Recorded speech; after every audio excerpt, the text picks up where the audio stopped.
G'day battlers, and today we're doing some Sunrise Cup battles up against the world champ of Silph Season 2, SpeediestChief2 and SosaFlo later on in the video. Now if you haven't already seen my Sunrise Cup Meta Simplified infographic video, click up there to watch that first so that you kind of have an idea of the matchups that are going on. But we had Stunfisk versus Skarmory in the lead, which is a fantastic place for Stunfisk to be, so Speedy swapped into Vigoroth and we were swapping into Pelipper as the kind of flying versus fighter damage sort of deal. Now unfortunately for Pelipper, two problems here with how I play this matchup out. One, Vigoroth only needs 3 turns advantage to be able to come out on top of Pelipper, but also Pelipper actually needs to land the Hurricane to take out Vigoroth, and I was just going straight Weather Ball like a fool. So yeah, I'm going for this Weather Ball. Speedy's going to be able to shield it, and then should be able to get to another Body Slam to take out my Pelipper. So that is, Vigoroth is a monster in this cup. Vigoroth is so hard to hard counter. You're really going to need to kind of work around it a little bit.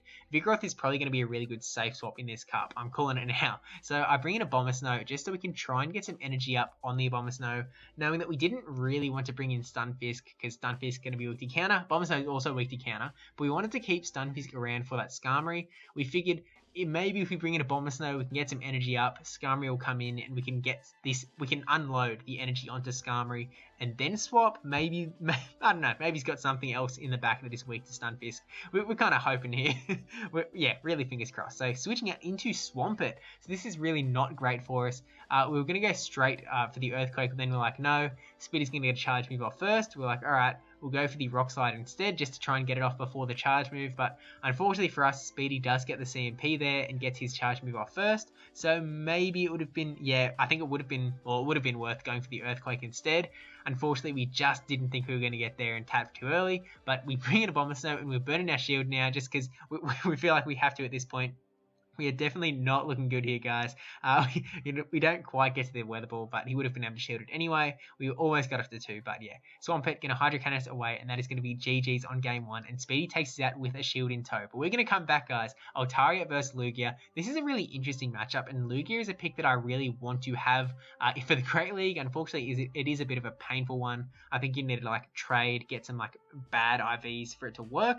So yeah, I haven't been lucky yet. We land the Sky Attack onto Lugia, and then switch out into Whiscash, kind of hoping to catch something, but unfortunately it didn't play out that way. Speedy switching into the Ludicolo with Bubble, so if it was Razor Leaf, you know, we'd be instant out of here, but because he's got Bubble, we have some play. We go straight for the Blizzard that does get shielded, and we figure an Energy Ball is probably going to come in here.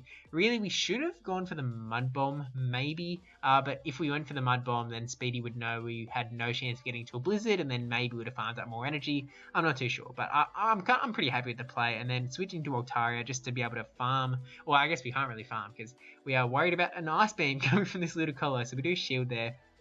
And then I think we can go straight for the Sky Attack so that we don't get hit by another Ice Beam. I know that Ludicolo has a lot of energy there after all of the bubbles that it was able to get. So yeah, go straight for the Sky Attack. Speedy does shield, and then we switch into Obstagoon. And Speedy, I wonder if that was a blind switch into Lugia, or maybe it was just trying to protect Ludicolo, but that is not a good spot for Lugia to be. We get the Night Slash, take out Lugia, and we get the boost. This is absolutely massive for us. We're already kind of on the back foot. In comes Obstagoon of his own, but because we have the boost, we're doing more damage already, and then we also had that little bit of residual energy, which I'm not sure if that's what decided it or if it was CMP, but we're able to cross drop away that Obstagoon. In comes Ludicolo, we've already got the boost, we can burn a shield here, and we should be able to get to a cross drop or a Night Slash to take out this Ludicolo. We're going for the Night Slash, and this will be GG's. If we didn't get that boost, I think this would have been a different game, I think. But yeah, we got lucky. We got lucky in the end, guys. So going into game 3, Wigglytuff versus Tropius, and we'll see if it's a Razor Leaf. That is an Air Slash Tropius, so this isn't bad for Wigglytuff. We're kind of going to stay in and do some damage. I think we're going to try and catch... Okay, we actually have 2 flies here. So we had Skarmory and Articuno. So there was no point in my mind staying in with Wigglytuff when we had 2 hard counters to Tropius in the back. So we wanted to get one of them out there, and that one being Articuno. So Articuno's got Icy Wind, so no matter what he swapped into, I was going to be happy being able to get Icy Winds off. The absolute worst thing would have been like an Galarian Stunfisk. You know, he would have really been able to stall us out while we just keep throwing Icy Winds, then would have been able to take us out and then swap out to like get rid of the debuffs. But in comes the Lickitung, which is a very spicy pick from Speedy there. And I think we're going to let this Body Slam come. Actually, no, because that Lickitung's pretty low on health. So if we shield here, I think we can quick move down. Can we? And we get the farm. I think we can go for the Icy Wind straight away, just to anything that comes, no matter. Because if a charge move would have like come through straight away, then we would have been happy to let Articuno go down. But it brings in Blaziken to catch the Icy Wind, swapping out into Tropius to Leaf Blade away our Articuno, which is a massive play on his part. Unfortunately for Speedy, we had Skarmory in the back, which is going to farm away this Tropius and then just be ready to throw some energy at that Blaziken. Although Speedy does have 2 shields here, but this is definitely not looking great for him. Burning all of the energy on the double Leaf Blade. But yeah, we've got most of a Skarmory and also Wigglytuff in the back, and Blaziken is not going to like either. So I think we're going to let Speedy use none of his shields this game. We brought in Blaziken to try and catch the Blast Burn, which we did catch. And then, yeah, Skarmory's going to be able to finish the job. We didn't really have to do that. We could have, like, caught the move on Skarmory and then used Wiggly. But either way, GG's to Speedy, the world champ himself. Again, congrats, dude. But going up against SosaFlo now. And actually, we would have just finished the live stream with SosaFlo, SpeediestChief, and PvPoke talking about this cup, the cup reveal. So shout out to all you guys for that stream there. I'm sure it was a wonderful time. Now, Piloswine vs Altaria is a brilliant matchup for us. We overfarmed there, kind of hoping that Speedy didn't know the counts, so that maybe he'll think that it took that long to get an avalanche and we could sneak in a second one before he would realise. But I'm sure Speedy, I'm sure, man, I can't speak. I'm sure that SosaFlo kind of knows what's going on there. But in comes Wigglytuff, so we swap into Noctowl, which isn't, I feel like that wasn't a great move, because Noctowl versus Wigglytuff is not a great spot to be in, unless we land this Sky Attack. And we do land the Sky Attack, so that definitely puts us a little bit better of a spot. I'm kind of umming, like, do we shield here? Are we going to be able to quick move down? I decided to shield, thinking that, yeah, we can probably quick move down. And again, we can just do it. We've got energy ready to go on either charge move, and we decided to go for the Sky Attack. Just kind of it's got stab, so I was like, oh, that's probably the way to go, even though we did have that Psychic charged up. It does do a nice chunk off of that Altaria, bring back into Piloswine, and we were going to go for the farm again. And something came in, we weren't sure what it was, so we just threw this Stone Edge. Not the best play on my part, I don't think. I probably should have gone for the Avalanche, because again, it's got stab, it costs less energy.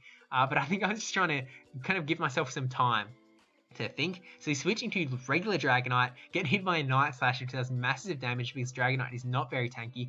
We were hoping for the farm down there, but unfortunately, 1 HP in a Dream that Obstagoon hangs on, gets the Night Slash off to finish off the Dragonite, bring in the Piloswine, and we're able to take out the Altaria. Again, 1 HP in a Dream. Even if I went for the Dragon Claw on... Actually, if I went for the Dragon Claw on the Dragonite to burn that last shield, I think that would have been a GG's. So, Galarian Stunfisk versus Pelipper is actually a win for Galarian Stunfisk. Water Weather Ball is going to do a little bit of damage to us because we have that Steel Ground typing. But in comes opposing Stunfisk, and I make a terrible swap there into Mantine. I should have stayed in with the Stunfisk, really. That was just a really bad play on my part. Now I'm getting hit by Rock Slides. We're not even going to do that great in this matchup. In the lead scenario, Mantine does beat Galarian Stunfisk straight Bubble Beam. But this is not the lead scenario. That Stunfisk got energy, and it is just going to be packing a punch. We could have shielded and tried to get these Bubble Beams kind of going, but we just figured, look, we really made a terrible decision there. We'll just let it go down. And SosaFlo actually opting to go for the Rock Slide here so that we don't get to that next Bubble Beam.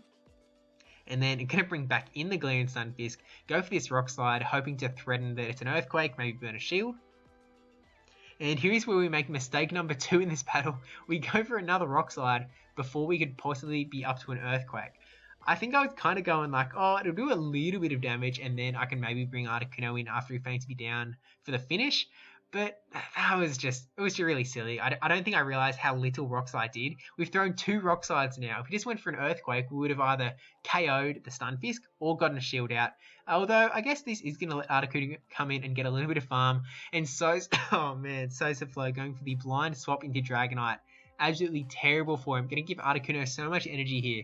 And then we're just going to be able to unleash Icy Winds onto whatever comes in. I'm thinking that Stunfisk might come into... Oh no, in comes Pelipper. I was thinking that Stunfisk might have come in to burn the energy, but I guess SosaFlo was a little worried that I would think that and then not throw the energy and just get extra energy on my Articuno.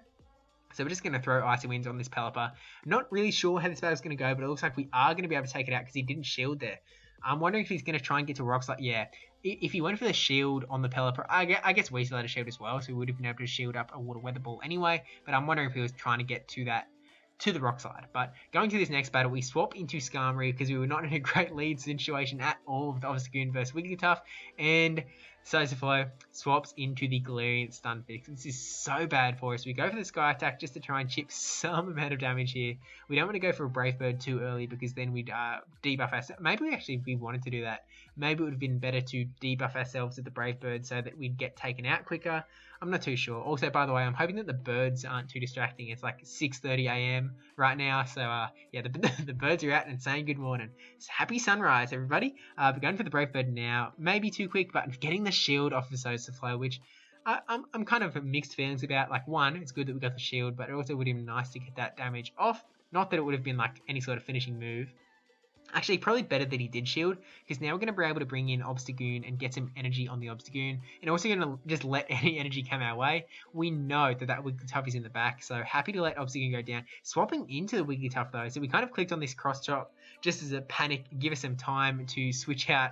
So land the cross chop, switch into Whiscash, which still isn't a great spot, really hoping that he lets us get these Mud Bombs off to take out the Wigglytuff so we can kind of face whatever's in the back. So shield the Ice Beam, and then we get a little bit of energy almost up to the Blizzard there, and now throwing the Mud Bomb. This isn't going to quite take out the Wigglytuff. Yeah, it doesn't quite, so we're actually going to have to go for another Mud Bomb.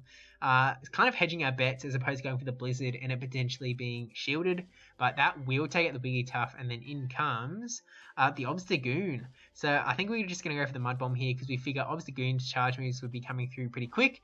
Unfortunately for us, it came out really quick, and although we survived the cross drop and get this Mud Bomb off anyway, I was thinking that CMP was going to be the death of us there. It doesn't really do much. Bringing our Obstagoon to try and do something, but our Obstagoon was so low. A little bit of lag there. But yeah, Obstagoon going to finish off with Whiscash, and that is a GG. So thank you to both SpeediestChief and to SosaFlo for the battles. Super fun. I think this cup's going to be a lot of fun. Thank you both, as well as PvP for the stream.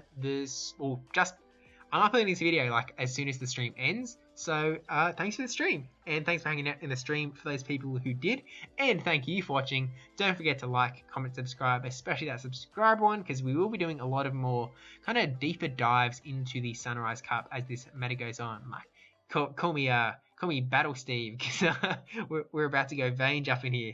But yeah, thank you to our patrons. Most time runner full 5'8", brajSF, -Ben10, not winning human, Yahwertle, SqeakyNL, and charizardyong for supporting the channel, because I really do appreciate that, as well as SadiePoo for the emote on Twitch, and Rady44Maze for the 552 subs, and Oscalicious for the sub. So yeah, thank you all for being super cool, and let's get Sunrise team building, I suppose. Alright, see you in the next Sunrise video.